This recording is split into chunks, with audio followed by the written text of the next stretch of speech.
வணக்கம் friends. Group 1 2025 history question.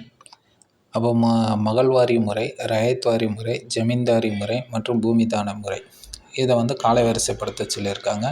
மகள்வாரி முறை எப்போ கொண்டு வரப்பட்டதுன்னா 1833 யாரோட காலத்துனா வில்லியம் பெண்டிங் காலத்தில் தான் கொண்டு வரப்பட்டது. அடுத்து ரயத்வாரி 1814 கொண்டு வரப்பட்டது. ஆனால் தாமஸ் மன்றோ 1822 தான் அதை பிரபலமாக்கியிருப்பார். ஜமீன்தாரி முறை 1793 காரன் வாலிஸ் பிரபுவோட காலத்தில் கொண்டு வரப்பட்டது. பூமிதான இயக்கம் இது உங்களுக்கு தெரியும், வினோபா பாவே காலத்தில் கொண்டு வரப்பட்டது 1951. அப்போ இது லாஸ்ட்டு. இது தெரிஞ்சாலே நம்ம என்ன பண்ணலாம், இந்த 2 ஆப்ஷனில் ஏதாவது ஒன்று இது பண்ணலாம். ஏன்னா நம்மளுக்கு நல்லாவே தெரியும் பூமிதான இயக்கம்னு சொல்கிறது வினோபாவை பாவே இது.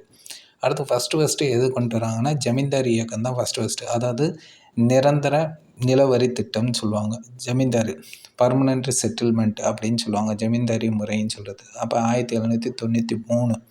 அப்போ 3வது ஃபஸ்ட்டு வரணும். அப்போ சி ஆன்சர் 3, 2, 1, 4. அடுத்து மராத்தியர்கள் ஒரு கொஸ்டின் கேட்டிருக்காரு.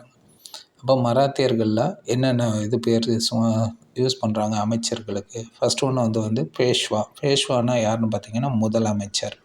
அடுத்து அமர்த்தியானா யாருன்னா நிதி அமைச்சர் தான் என்னன்னு சொல்கிறாங்கன்னா அமர்த்தியா அப்படின்னு சொல்கிறாங்க. அடுத்து சச்சிவான்னு சொல்லிட்டு யாரை குறிப்பிட்றாங்கன்னா கண்காணிப்பாளர், அவங்கள தான் சச்சியான்னு சொல்லிட்டு சொல்கிறாங்க.